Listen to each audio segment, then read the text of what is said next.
Hola hermanos, buenas noches a todos. Hoy vamos a iniciar, nos vamos a saltar por el momento el libro de Levítico, Deuteronomio y Números, y nos vamos a ir hasta el libro de Josué. Entonces hoy vamos a empezar el libro de Josué. El libro de Josué, a diferencia a lo mejor de lo que podríamos pensar, no habla específicamente de Josué. El libro de Josué tiene como propósito, vamos a llamar histórico, describir la entrada del pueblo de Dios a la tierra prometida. El libro de Josué también, al mismo tiempo, describe, o Josué es un prototipo. Recuerden, podemos fallar si nos enfocamos únicamente, mira qué bonito la vida del personaje, sin entender que toda la escritura tiene como propósito presentar a Jesucristo, llevarnos y guiarnos a la obra redentora de Cristo Jesús. Entonces, en el libro de Josué obviamente no es la excepción, y Josué es un prototipo de Jesucristo. Vamos a estar viendo en casi todos los capítulos.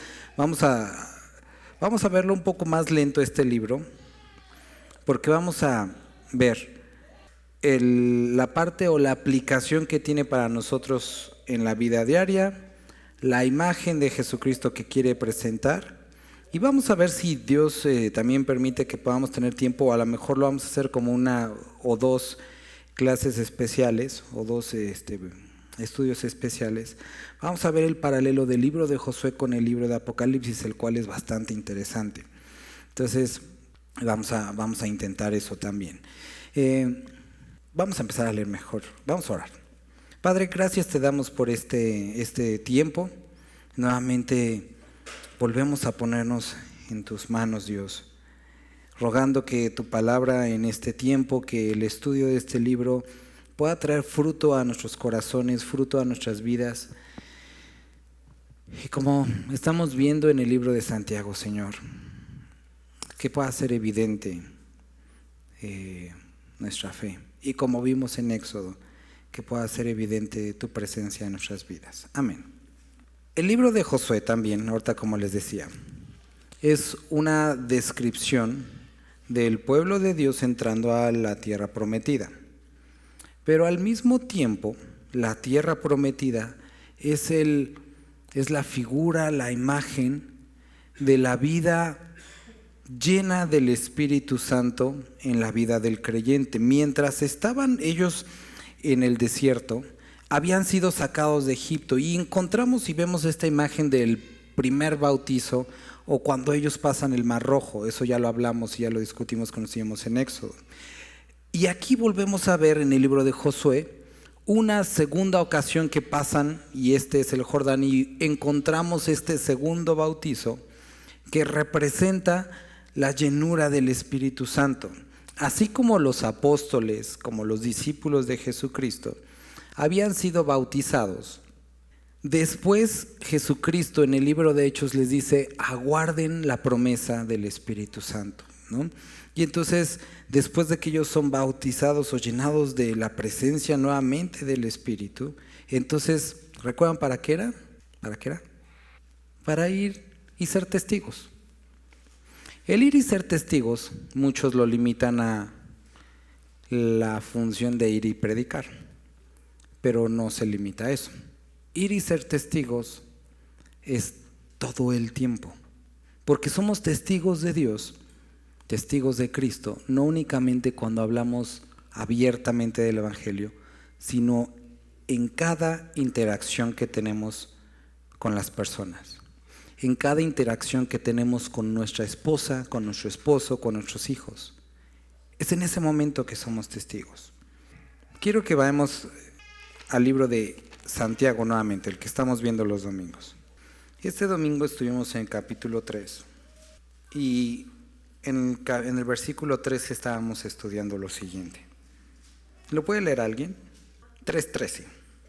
Perdón, dije 13. Pero si tenéis celos amargos, contención en vuestro corazón, no os jactéis ni mintáis contra la verdad, porque esta sabiduría no es la que desciende de lo alto, sino la terrenal, animal, diabólica, porque donde hay celos y contención, allí hay perturbación y toda obra perversa. Pero la sabiduría que es de lo alto, primeramente es pura, después pacífica, amable, benigna, llena de misericordia y de buenos frutos, sin incertidumbre ni hipocresía, y el fruto de justicia se siembra en paz para aquellos que hacen la paz.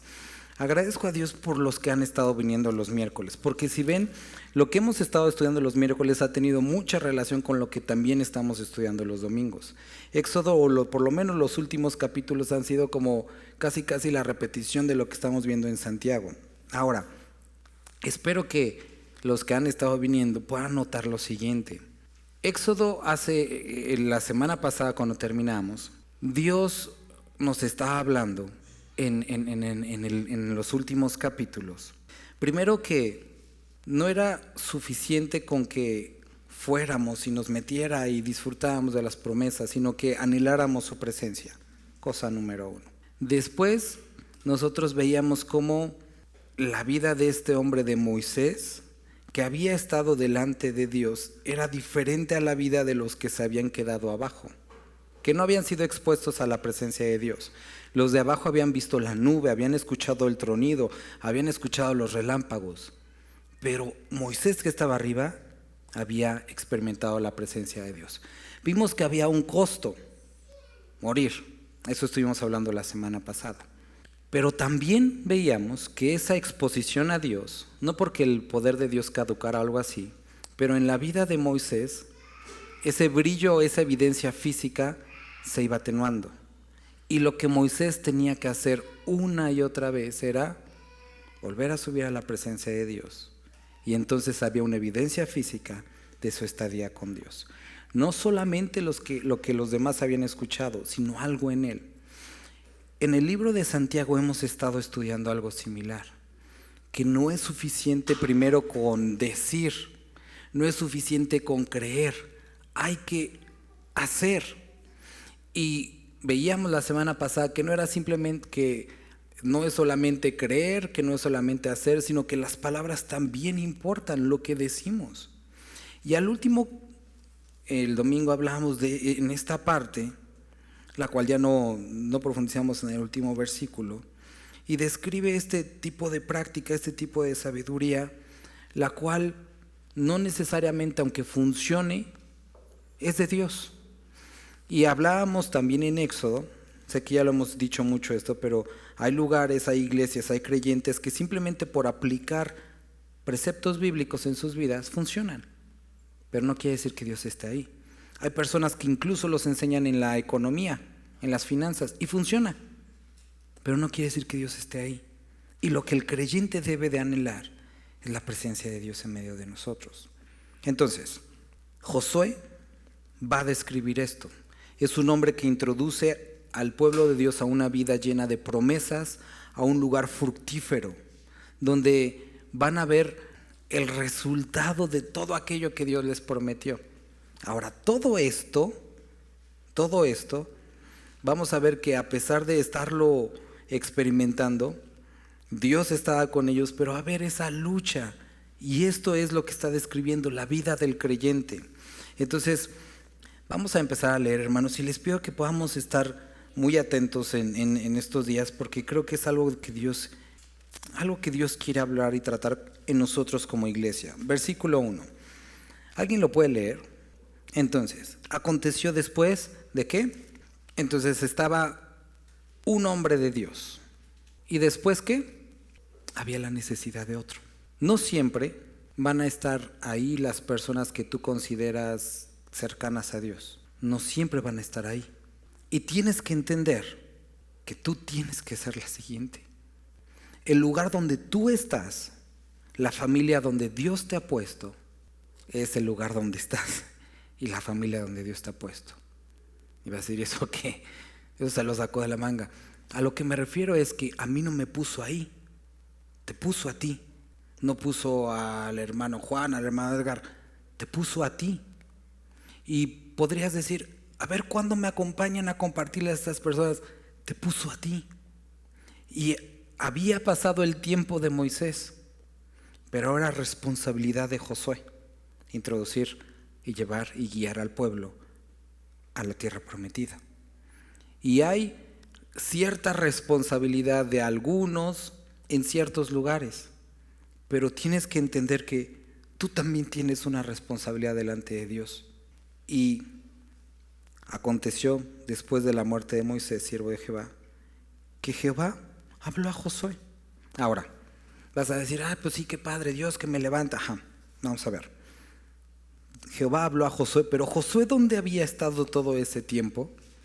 No, algunos a lo mejor empezaron o están agarrando el estudio aquí en Josué y dicen, no, pues nomás apareció un Josué. Pero Josué no empezó aquí su trabajo, como que de repente estaba todo el tiempo sentado así en medio de la congregación y de repente, a ver, la lista, Josué. ¿Quién es Josué? ¿Que levantas? No, Josué era un hombre que había estado durante varios años. Ahora, checa esto, no con Moisés, y sí, sino con Dios. Porque muchas veces en la iglesia tontamente tenemos la idea de que mientras estemos cercanos a los líderes, entonces de ahí Dios, ellos me van a elegir.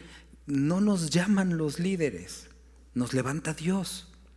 Y necesitamos tener cercanía con Dios. Y este hombre lo podemos ver algunos o varios destellos de su participación desde muchos años antes. Podemos, por ejemplo, no sé si recuerdan, una de las primeras ocasiones que vemos a Josué es saliendo de Egipto en la primera lucha que tienen. Lo vimos en Éxodo 17. ¿Se acuerdan quién era? Espero que se acuerden, por favor. Amalek. Y vemos a Moisés, y usamos este término, en el monte de la intercesión, y Josué en el terreno de la lucha. Estaba Moisés orando, pero estaba Josué peleando. Y hablábamos en esa ocasión que son dos partes que son importantes. No solamente es orar, sino también es actuar. Y no solamente es actuar, sino también es orar. Pero vemos a Josué que estaba ahí luchando. Pasa el tiempo y nosotros encontramos en otro evento, ahorita sé que nos saltamos el libro de Números, pero volvemos a encontrar a Josué en el libro de Números. Y en este libro de Números, no, perdón, eso ya me estoy saltando. No, la siguiente es donde lo vemos es en Éxodo 33. Lo vimos cuando hacen lo del becerro de oro. Moisés baja y dice que Dios no va a estar con nosotros, toma las tiendas, las saca, y Josué dice que dormía todos los días a la puerta de ese tabernáculo, de esas tiendas. Todos los días. Entonces vemos un hombre que estaba luchando desde muy temprano en Éxodo. Vemos a un hombre que estaba a los pies del tabernáculo día y noche, a pesar de que todo el pueblo se había quedado adentro. Vemos a un hombre también con un celo. Eso lo vemos me parece que es Levítico, cuando profetizan varios de los líderes, y unos no están presentes, pero están fuera y están profetizando, y se enoja y dice, Dios, Moisés, ¿qué hacemos con estos cuates? Y Moisés dice, no, tranquilo, pero vemos un hombre con celo de Dios, con celo del servicio, con una lealtad. Sigue avanzando y ahora sí llegamos a Números, y vemos cómo ahí el nombre le es cambiado, porque el nombre que encontramos inicialmente es Osea. Acuérdate que nosotros le decimos Josué, ¿no? Pero era Yeshua, que es el mismo nombre de Jesús, pero en el Nuevo Testamento. Y Osea era el nombre original, que quiere decir salvación, y después Moisés le cambia el nombre a Jehová es salvación, ¿no? Hablando de algo que habían visto en la vida de Josué.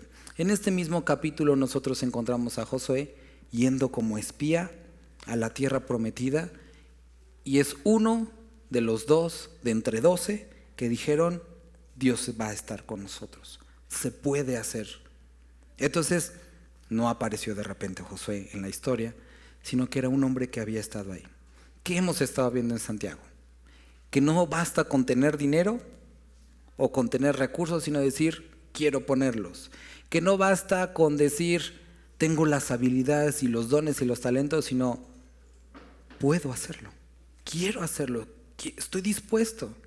Y vemos un hombre que no, vuelvo a repetir, no apareció de repente en el liderazgo de toda la nación, sino que durante varios años estuvo ahí, vuelvo a repetir, no para Moisés, sino para Dios y para su pueblo. Y esto es algo muy importante para nosotros, que si anhelamos, ahora vamos al Nuevo Testamento, y ojo esto anótenlo por ahí, porque lo vamos a estar repitiendo. Para cada principio que encontramos en el Nuevo Testamento, hay una imagen o una imagen, una representación en el Antiguo Testamento. Y vamos a estar viendo mucho esto. Entonces, ¿qué es lo que vemos en el Nuevo Testamento? El que quiera ser mayor entre vosotros, tiene que servir más. Y vemos un hombre que había estado durante varios años, en varios momentos, en varios libros, ahí. Y parecía que estaba como detrás, donde nadie lo veía, pero llega el momento en el que este hombre es tomado, no por Moisés, sino por Dios, y le dice: Josué, vente para acá. Ahora, habló Jehová habló a Josué, hijo de Nun. Otra cosa importante, y esto vamos a otra área. Moisés, ¿qué representa? Hemos hablado, ¿se acuerdan? ¿Qué representa Moisés? La ley. Josué representa a Jesucristo, a la gracia. La ley únicamente puede acercarte a los bordes, a la orilla. Recuerda que es lo que vimos Nuevo Testamento. La ley tiene una función: mostrar nuestro pecado. Recuerdan que lo estuvimos estudiando. Ahora, ¿qué es lo que hace Jesucristo? Nos rescata por su sacrificio y nos introduce a la vida eterna. ¿Sale? Entonces, Moisés únicamente los dejó fuera y Josué los introdujo. Entonces, esto para que podamos empezar a ver toda esta escena que está aquí. Ahora sí, habló Josué, hijo de Nun, dice, ¿qué?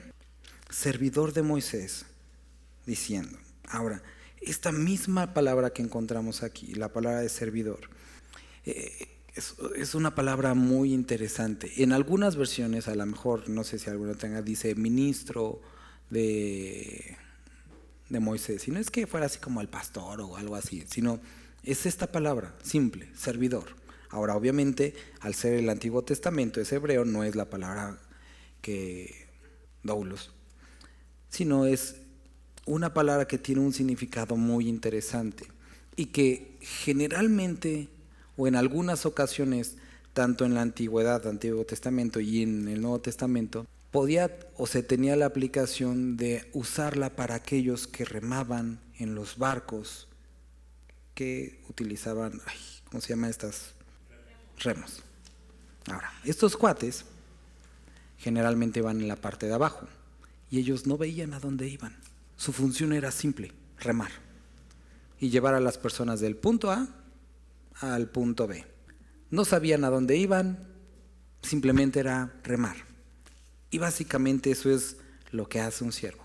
Cuando lo vemos el día de hoy, somos aquellos, o tenemos que ser aquellos, encargados de guiar a las personas de un punto a un punto B, de nuevos creyentes a una madurez en Cristo Jesús, de la vida pasada a la nueva vida. Entonces, esto es lo que hace un servidor. Espero que no nos perdamos, son varias cosas, pero quiero que podamos ver todo el panorama que nos está presentando Josué, servidor Moisés, diciendo. ¿Alguien podría leer el versículo 2? Y también el 3, hermano. Vamos a ir a Corintios, 1 Corintios 12. Ya estuvimos hace un par de meses en Corintios también. 12. Y saben qué capítulo es este. Antes de leer, vamos a Hechos 2.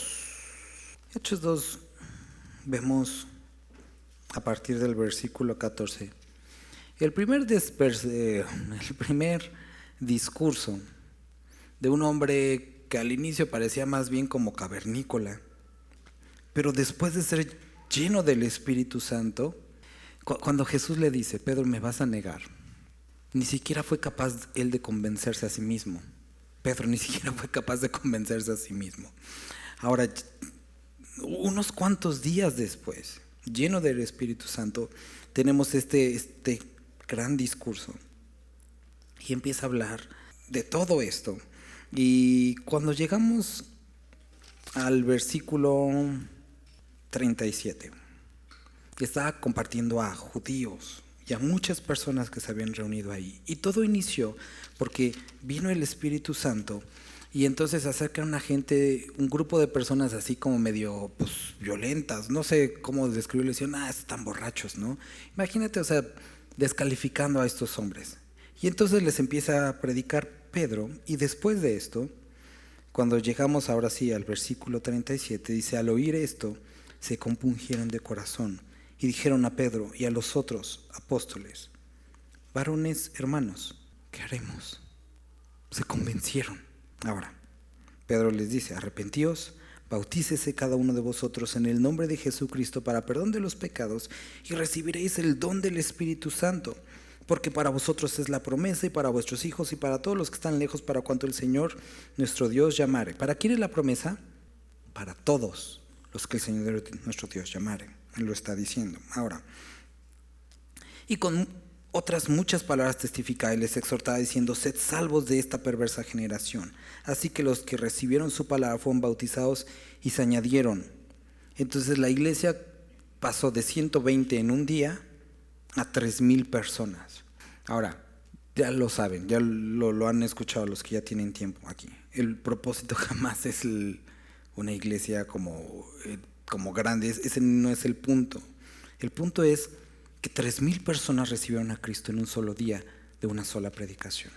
Y nosotros tristemente a veces ni siquiera nos aceptan los folletitos. O tristemente a veces ni te convences a ti mismo. ¿A dónde quiero llegar? A lo que hemos estado viendo en Éxodo.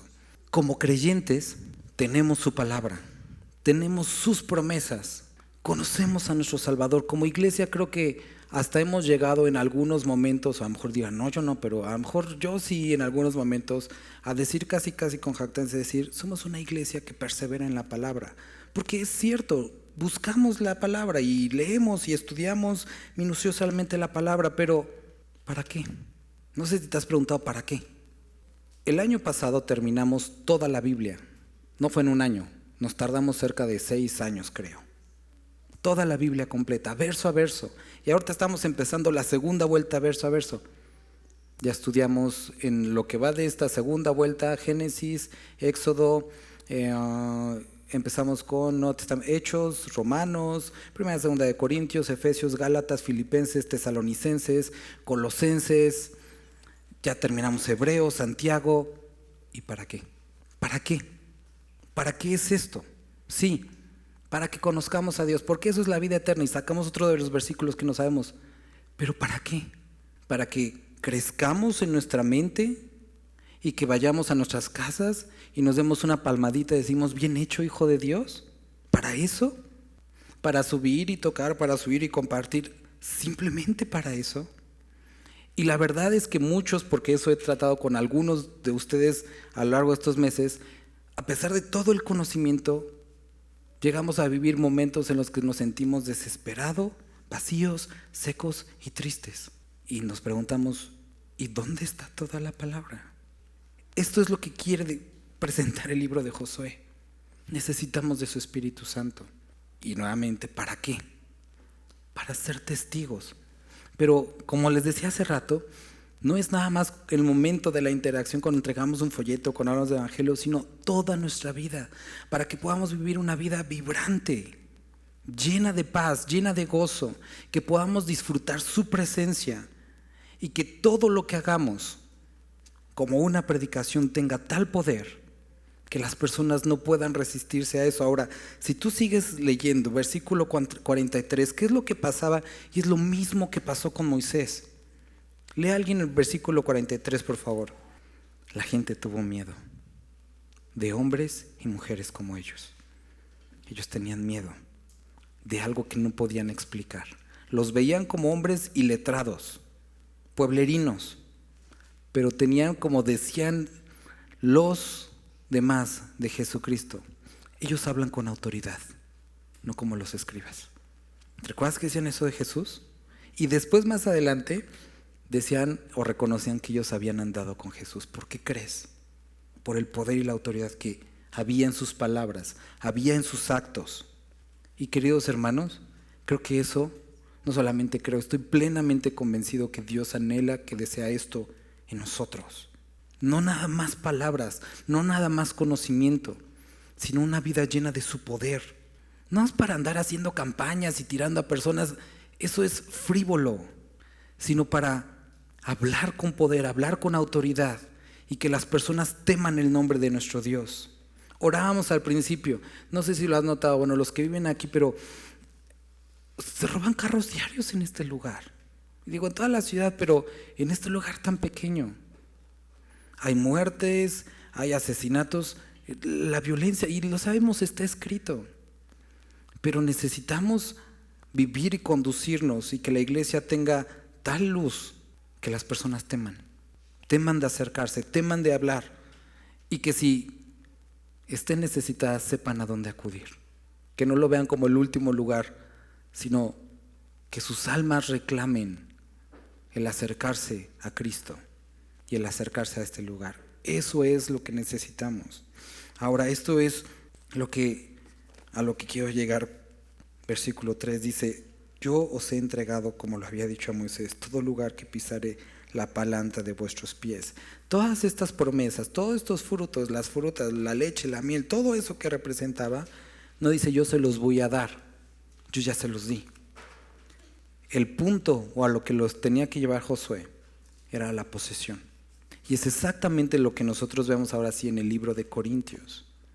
Los dones iniciales que nosotros vemos en el libro de Romanos, los ministerios que nosotros vemos en el libro de Efesios y las operaciones que vemos descritas en el libro de Corintios son cosas que Dios ha dado a la iglesia. Pero ¿por qué han dejado de ser parte de nosotros? Es porque muchos o no creen, muchos tienen flojera o muchos están más enredados en los negocios de la vida que en su Señor Jesucristo. Es por eso. Estoy seguro que si yo les digo cuántos han experimentado un milagro, cuántos han experimentado, son pocos los que van a levantar las manos, porque la iglesia de hoy ya no los ve. Ahora nosotros no andamos en búsqueda de milagros, eso sería absurdo. Estamos en búsqueda de su presencia y eso sigue. Ahora, cuando digo la presencia de Dios, espero que todos estén entendiendo, no estoy hablando de campañas en las que alzamos las manos y se caen. Estoy hablando de vidas transformadas por el poder del Evangelio. De eso estamos hablando. De que cuando vayamos, sintamos la necesidad, que primero podamos identificar la voz de Dios a decir, háblale a Él, y que vayamos, que compartamos y que se arrepientan. Que podamos hablar y discernir el pecado en nuestras propias vidas. Que podamos tener la voluntad necesaria para ayudar a los que lo necesitan. De eso estamos hablando. De la demostración del poder de Dios a través de como Él quiera hacerlo. Milagros, profecías, señales, como Él quiera hacerlo. Pero que no esté ya más en nuestra boca, no Señor, porque entonces no es nuestro Señor, sino sea así como tú has dicho, heme aquí estoy, habla Señor porque tu siervo escucha. Que hay una verdadera devoción y completa entrega a nuestro Señor. Ahora, esto ya se los había entregado, pero necesitaban poseerlo. Muchos tenían miedo. Y cuando hablábamos la semana pasada de que es necesario morir para ver la gloria de Dios, sé que muchos se fueron reflexionando y algunos con miedo. Y algunos a lo mejor tristemente llegan a la conclusión de, creo que no estoy listo. Nunca vas a estar listo. ¿Quién está listo para eso? Vemos a los hombres de fe que estudiamos en el libro de Hebreos, ninguno estaba listo, pero dieron el paso de fe. Por eso es fe, porque no estamos listos, porque no es de nosotros. ¿Pero quieres? Dios puede hacerlo. Necesitas solamente dar el paso y Él se encarga de las cosas. Entonces Dios se las había dado y tenían que poseer aquellas cosas que Dios les había entregado. Entonces seguimos leyendo. Dice, todo lugar que pisare la planta de vuestro pie, desde el desierto y el Líbano hasta el gran río Éufrates, toda la tierra de los heteos hasta el gran mar donde se pone el sol, será vuestro territorio. Lo anoté, pero lo olvidé. Bueno, no, así no lo anoté y lo olvidé. Pero lo que Dios les dio, lo que está descrito aquí, si mal no recuerdo, seguramente estoy mal, pero lo único que poseyeron era, según yo, creo que como el 30%, algo así. Lo voy a verificar para la siguiente semana. Pero era nada en comparación todo lo que Dios les había dado. Y posiblemente algunos de nosotros vivamos así, solamente una pequeña porción de lo que Dios podría y que Dios quiere hacer en nuestra vida. ¿Y sabes qué es lo más triste? Que a lo mejor estamos cómodos. Y es un desperdicio. Es un desperdicio ver a mujeres y hombres llenos de la palabra, pero ausentes de deseo. Eso es triste. Hablábamos en la semana de un lugar que estaba equipado, como dicen, equipado hasta los dientes, o armado hasta los dientes, pero con las cosas en desuso. Máquinas, aparatos, instrumentos. Uno diría, bueno, si yo tuviera. Pero a veces así nos vemos. Los demás nos podrían, o te podrían, o nos podrían ver decir, si yo tuviera, si yo supiera. Pero los que saben, los que tienen, a veces están muy cómodos. Y después dice lo siguiente, versículo 5, ¿lo puede leer alguien? Ahora, recuerda, ¿a dónde los iba a introducir? ¿Qué representa? La vida del creyente llena del Espíritu Santo, la vida del creyente. Ahora, nuestra lucha, ya lo estudiamos, ¿no es contra qué? Entonces estamos hablando de algo espiritual, ¿sí? ¿Sigue siendo verdad esto que acabamos de leer? Nadie te podrá hacer frente. ¿Por qué? Por la misma razón que está escrito aquí. Yo estaré contigo. Es la misma promesa con la que inicia el libro de Mateo y llamar a su nombre Manuel, que traducido es Dios con nosotros, y con la misma promesa que termina el libro de Mateo, he aquí yo estoy con vosotros todos los días, hasta el fin del mundo, hasta el fin de los tiempos. Entonces, sigue siendo verdad. Quiere decir que si te has dejado apabullar por la tentación, por el enemigo, por sus deseos, por lo que quieras, no es la falta de Dios, es tu deseo. Porque Él aquí les dice, y nos dice a nosotros también, yo estoy con ustedes, yo no los voy a dejar, yo les he entregado todas estas cosas, necesitan poseerlas. Ahora, el poseerlas también ridículamente muchos cristianos piensan que se limita, yo lo declaro, ¿eso qué? Pues sí, decláralo si quieres, pero ¿y eso qué? ¿Para qué? Mejor, búscalo, esfuérzate en su gracia. Pablo le escribe a Timoteo, esfuérzate en la gracia del Señor. Es algo que tiene que convertirse en un paso de fe, pero que también se obtiene a través de la exposición a su palabra, de la exposición a su promesa, de la búsqueda de Él. Es algo que Él ya nos ha dado, pero como vimos en Hebreos y vimos en Santiago, dice, santifícate. ¿Cómo que me santifique? Sí, yo ya di mi palabra, ahí está, santifícate. ¿Pero lo haces tú? No. Búscame, buscadme y me hallaréis. Acérquense a mí y me acercaré a vosotros, dice su palabra. Entonces estaré contigo. No te dejaré ni te desampararé. Y esta es la promesa. Puedes tener miedo, como yo. Puedes tener dudas, como yo. Pero no es garantía que Él va a estar con nosotros. ¿Dónde queda cualquier pretexto, cualquier inseguridad? Muchos dirán, es que, ¿qué va a pasar con mi vida? No es tuya. ¿Qué va a pasar con mi familia? No es tuya. ¿Qué va a pasar con mis hijos? No son tuyos. Y mis cosas tampoco son tuyos. ¿Dónde está el pretexto? Estás en la misma condición de Pedro. ¿A dónde iremos? No tengo nada. Soy un muerto. Porque morí a mi vida pasada. Y ahora he entregado mi vida a ti. No tenemos a dónde ir. Bueno, no tendríamos a otro lugar que ir. Y el mejor lugar, el mejor momento, la mejor forma, a veces le hacemos caso a las mentiras cuando es lo mejor. Entonces, no te voy a dejar ni te desampararé. Vamos a leer versículo 6. ¿Lo puede leer alguien, por favor? Dios le dijo. ¿Qué le dijo Dios que iba a hacer? Voy a estar contigo. Pero interesantemente, también le dijo, esfuérzate. Y uno podría decir, si va a estar conmigo, ¿para qué me esfuerzo? No, no funciona así. Yo estoy contigo. Yo he puesto mis promesas sobre tu vida. He derramado de mi presencia sobre ti. Te he sellado con mi Espíritu Santo. Pero necesitas esforzarte. Ahora, no sé si recuerdas esto. Vamos a leerlo. Aquí le dice, ¿qué? Esfuérzate. Porque es importante. Alguien podría buscar Apocalipsis 21:8. Entonces, encontramos estas cosas y decimos, sí, es obvio, los hechiceros, es obvio, los idólatras, los mentirosos. Pero también dice los cobardes. Y Dios no quiere que seamos cobardes. No quiere que seamos de los que vuelven atrás. No quiere decir, o no habla, y también no nos equivocamos, no habla de aquellos que en algún momento han experimentado algún tipo de temor. Eso no es. Describe a aquellos que viendo la puerta estrecha vuelven atrás. Aquellos que considerando, habiendo escuchado la fe, no deciden ir tras de ella. Aquellos que habiéndole sido presentado Cristo, mejor dicen, creo que esto no es para mí. De esos son de los que están hablando. Entonces, aquí le dice, esfuérzate y sé valiente, porque tú repartirás a este pueblo por heredad la tierra de la cual juré a sus padres, que la daría a ellos. Y le vuelvo a repetir, solamente esfuérzate y sé muy valiente. Si ves, Dios nunca le pidió conquista. Haz que el pueblo, haz que los otros se rindan. Eso lo iba a hacer Dios.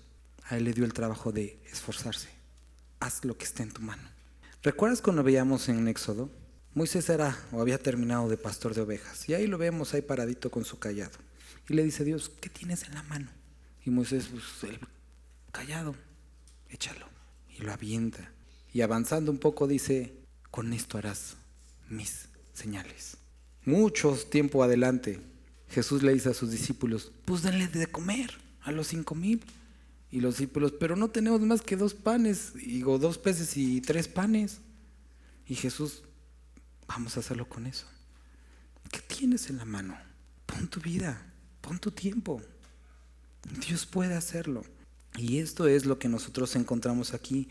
Esfuérzate, sé valiente. Esto es lo que implica o lo que se necesita para la vida del creyente. Que sepas que no va a ser fácil, que vas a necesitar esforzarte y ser valiente. Versículo 7. Para cuidar de hacer conforme a toda la ley que mi siervo Moisés te mandó.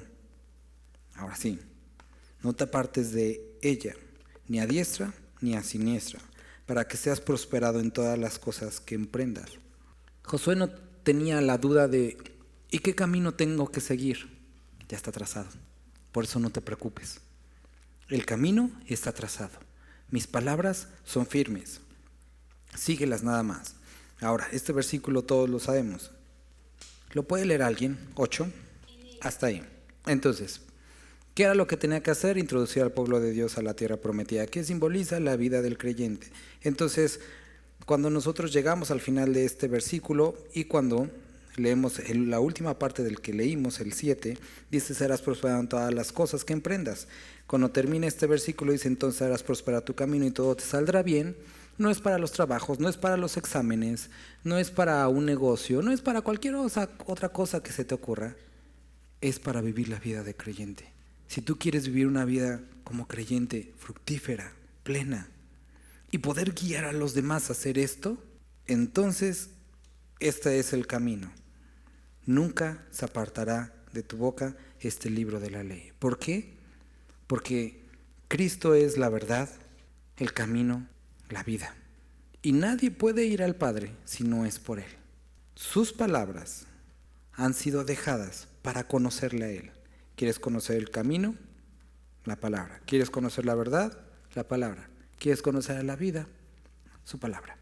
Este es el camino que Él dejó. Ahora, no sé si alguno se estará preguntando, no, supuestamente íbamos a hablar de la vida llena del Espíritu Santo. ¿Y qué tiene que ver la palabra con todo esto?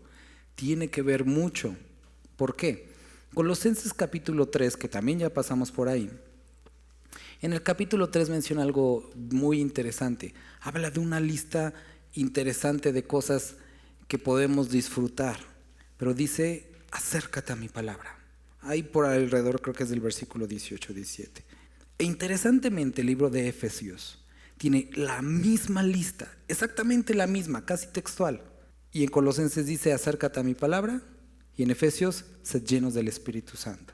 Y uno dice, por fin, o llenos del Espíritu Santo o llenos de su palabra. Ambos. Y tristemente la lucha en muchas iglesias es, ¿qué es mejor? Pentecostés lleno del Espíritu Santo, bautistas llenos de la palabra. Son las dos cosas. Son las dos cosas. No es ni una, no es ni otra. El que dice conocer mucho la palabra no tendría por qué despreciar la llenura del Espíritu Santo. Y el que dice tener la llenura del Espíritu Santo no podría desechar la doctrina. Si no, ni tienes al Espíritu ni has comprendido la palabra. Porque Dios pide las dos. Ese es el balance. Eso es lo que la palabra nos pide. No puedes despreciar las dos. Cuando tú eres meticuloso al estudiar la palabra, como decía ahorita Corintios, cuando lo deshebras y ves que los dones están en Romanos, los ministerios están en Efesios y que las operaciones están en Corintios, dices, ¿cómo puedes llegar a ser sensacionalista? Decir que el Espíritu Santo ya no actúa. Es imposible. Pero muchas veces a veces nuestra escuela, nuestra falsa teología, pero necesitamos voltear a la palabra y ver y saber que si necesitamos, o más bien si queremos una vida vibrante, llena de su palabra, llena de su presencia, necesitamos las dos, su presencia, su espíritu, su palabra. Entonces dice, nunca se apartará de tu boca este libro de la ley, sino que, ahora, el meditar no es únicamente conocimiento, no es memorización únicamente, es el estar considerando, es el estar pensando, que después de leer, después de tener estudios como estos, podamos estar reflexionando y decir, ¿qué significa todo esto? A mí me gusta un chorro cuando después de los estudios del domingo, de lo que sea, hermanos o se acercan a mí o me escriben en la semana para decir, pastor, la verdad yo no entendí esto, o la verdad como que me suena raro esto. Y eso me habla de, están pensándolo, están meditando. Eso es bueno, y aunque no me escribas, aunque no me hables, el simplemente hecho de estar haciendo como considerándolo es importante. Y aquí nos dice meditar en la palabra.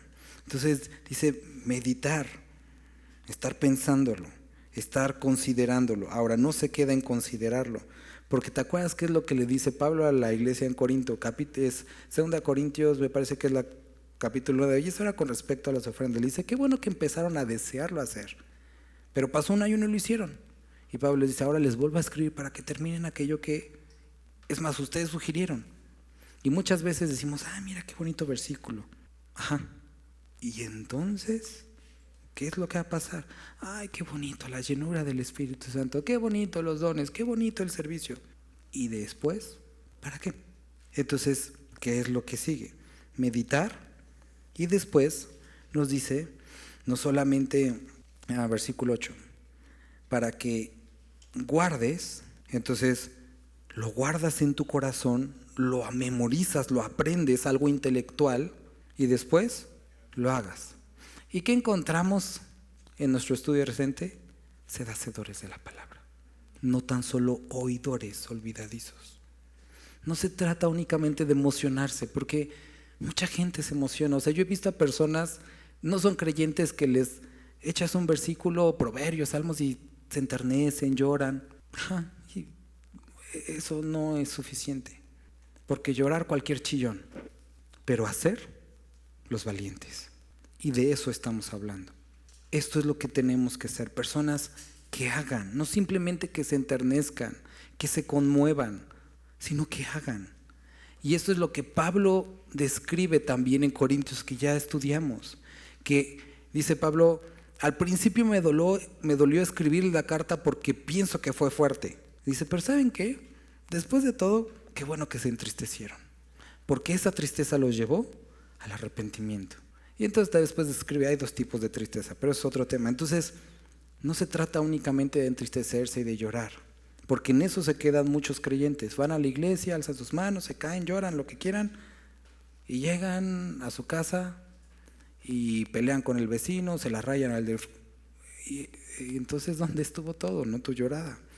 Entonces, para que hagas, que guardes y hagas conforme a todo lo que en él está escrito, porque entonces harás prosperar tu camino, cual camino ya lo vimos, y todo te saldrá bien.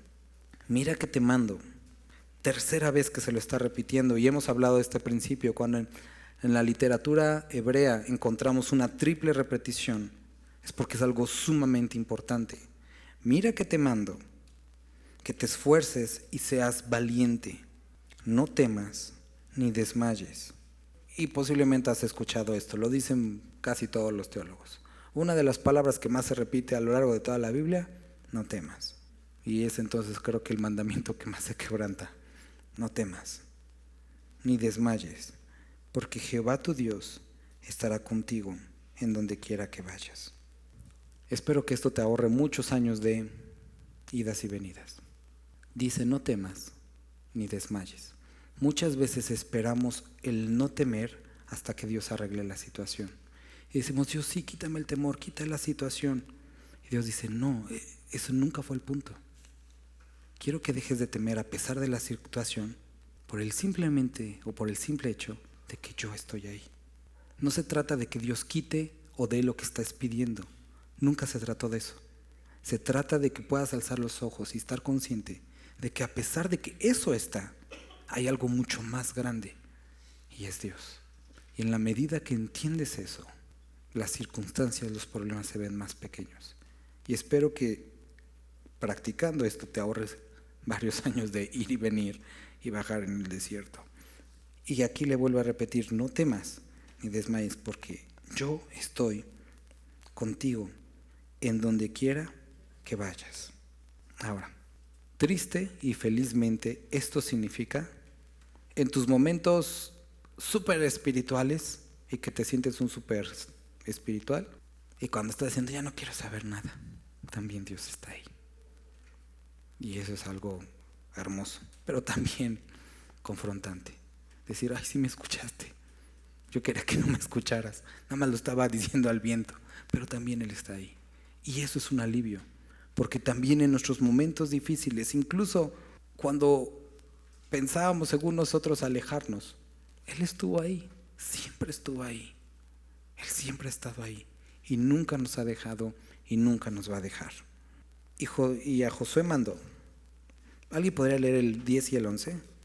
Esto es algo que necesitamos ver en Josué. ¿Cuánto tiempo pasó entre el mandamiento y la acción? Nada, simplemente lo hizo. No le dijo, gracias Dios por tus palabras, la verdad me llenaron las pilas, te voy a escribir un mensaje, voy a pensarlo y te escribo un mensaje. Josué lo hizo, simplemente salió de la presencia de Dios y lo hizo. Y esto es lo que hace un hombre o una mujer entendido.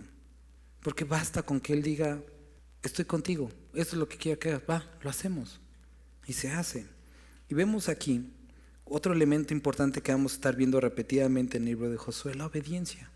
Y los vamos a ver también las devastaciones de la desobediencia en la vida del creyente. Entonces salió y les dijo, versículo 12, también habló Josué a los rubenitas y a los gaditas y a la media tribu de Manasés diciendo, acordaos de la palabra que Moisés, siervo de Jehová, os mandó diciendo, Jehová vuestro Dios os ha dado reposo y os ha dado esta tierra. Vuestras mujeres, vuestros niños y vuestro ganado quedará en la tierra que Moisés os ha dado a este lado del Jordán. Mas vosotros, todos los valientes y fuertes, pasaréis armados delante de vuestros hermanos y les ayudaréis. Y ese es un relajo de otro libro. Pero recuerden, ellos habían quedado ahí y entonces empezó este relajo de, no, ya se quieren quedar aquí, no nos quieren venir a ayudar. Y aquí simplemente está recordando esto. Hasta tanto que Jehová haya dado reposo a vuestros hermanos como a vuestros, y que ellos también posean la tierra que Jehová vuestro Dios les da. ¿Y saben qué? Nos recuerda algo.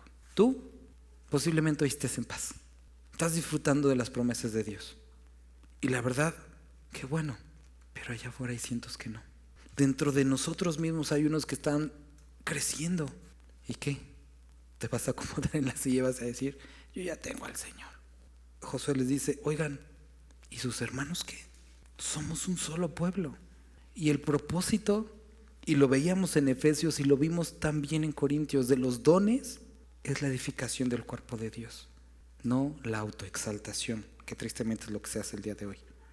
Vayan a ver al profeta, al apóstol, al ungido. No se trata de eso, se trata de la edificación del cuerpo, que todos podamos crecer. No te olvides de tus hermanos. Si Dios te dio sabiduría, te dio entendimiento, te dio palabra, no te olvides de tus hermanos. Si te dio talentos, incluso si te dio recursos, no te olvides de tus hermanos. No te olvides de tus hermanos. Pasaréis armados delante de vuestros hermanos y les ayudaréis, hasta tanto que Jehová haya dado reposo a vuestros hermanos como a vosotros, y que ellos también posean la tierra que Jehová vuestro Dios les da. Y después volveréis vosotros a la tierra de vuestra herencia, la cual Moisés, siervo de Jehová, os ha dado a este lado del Jordán, hacia donde nace el sol, y entraréis en posesión de ella. Versículo 16. Entonces respondieron a Josué diciendo, y esto es algo muy importante, nosotros haremos todas las cosas que nos has mandado e iremos a donde quiera que nos mandes. Dices, ay, qué padre, qué obedientes. De la manera que obedecimos a Moisés, qué chismosos, porque ni lo obedecían tanto. En todas las cosas así te obedeceremos, a ti. Ahora había una petición. Lo único que requerimos a cambio de tu parte es que Jehová tu Dios esté contigo, como estuvo con Moisés. Un pueblo con una respuesta sabia. ¿Y sabes qué? Hombres, lo hablamos en el discipulado, ¿quieres que tus hijos, tu esposa te siga? Que Dios esté contigo. Porque Dios les ha pedido a las esposas, sujeten a sus maridos. Y es su mandamiento, ellos lo tienen que lidiar con Dios, pero se los haces fácil viendo a Dios, viendo a Cristo en tu vida. Se las haces fáciles a tus hijos. Ahora, como creyentes, ¿vas a predicar a un Cristo que no conoces? ¿A un Cristo que no has experimentado? Esto es lo que las personas quieren ver en ti. Ok, vamos a escuchar tus palabras, pero que el Dios que predicas esté contigo, ¿no? Que tenga sus palabras en tu boca, que tenga sus milagros en tus manos, que tenga su amor en tu corazón. Eso es lo que la gente desea. No lo dice, no lo entiende, pero eso es lo que esperan. Y entonces, creo que esta respuesta del pueblo era muy importante. Y esto, queridos hermanos, es lo que como iglesia debemos de esperar en nosotros como iglesia. Esto es del Señor mientras el Señor está aquí. Si el Señor no está aquí, ¿para qué estamos aquí? El día que yo enseñe algo contrario a lo que está escrito aquí, vete, huye. No necesitas estar aquí. Pero si el Señor está aquí, si su presencia está entre nosotros, entonces necesitamos caminar, necesitamos obedecerle. De la manera que decimos, bueno, ya lo vimos. Cualquiera que fuere rebelde a tu mandamiento y no obedeciere a tus palabras en todas las cosas que les mandes, que muera. Solamente que te esfuerces y seas valiente. Y Josué ha dicho, híjole, ya es la cuarta que me lo dice, ¿no? Pero ve esta determinación, la cual no les duró tanto. Pero el que no te obedezca, que se muera, ¿no? Y a veces nos podemos ver así como Pedro. No, Señor, yo jamás te voy a dejar. Pero quiero que podamos observar esto. Esfuérzate y seas valiente. Este camino, este trayecto que vamos a iniciar leyendo el libro de Josué requiere de nosotros. Que seamos confrontados con su palabra y que digamos, híjole, eso no sé. Y que Dios venga y diga, esfuérzate, sé valiente, camina, yo estoy contigo. No temas ni desmayes. Y entonces Dios va a hacer prosperar nuestro camino. Y vamos a ver su bendición en nuestra vida. Vamos a orar. Padre, gracias por este tiempo que podemos pasar estudiando tu palabra. Dios, rogamos, Padre, te ruego que por favor puedas poner en nuestro corazón un deseo profundo por ti, un deseo profundo por buscar más de ti. Padre, que anhelemos tu presencia en medio de nosotros, que anhelemos tu palabra. Padre, te ruego que el día de hoy y que en estos días que vienen inquietes el corazón de mis hermanos y mis hermanas y que tengan hambre y sed de ti. Padre, que anhelemos tu presencia, que puedan, Padre, confróntanos también con la necesidad de tu Espíritu Santo. Haznos ver la necesidad de tu poder, que podamos anhelarte. Bendito eres, Dios. Amén.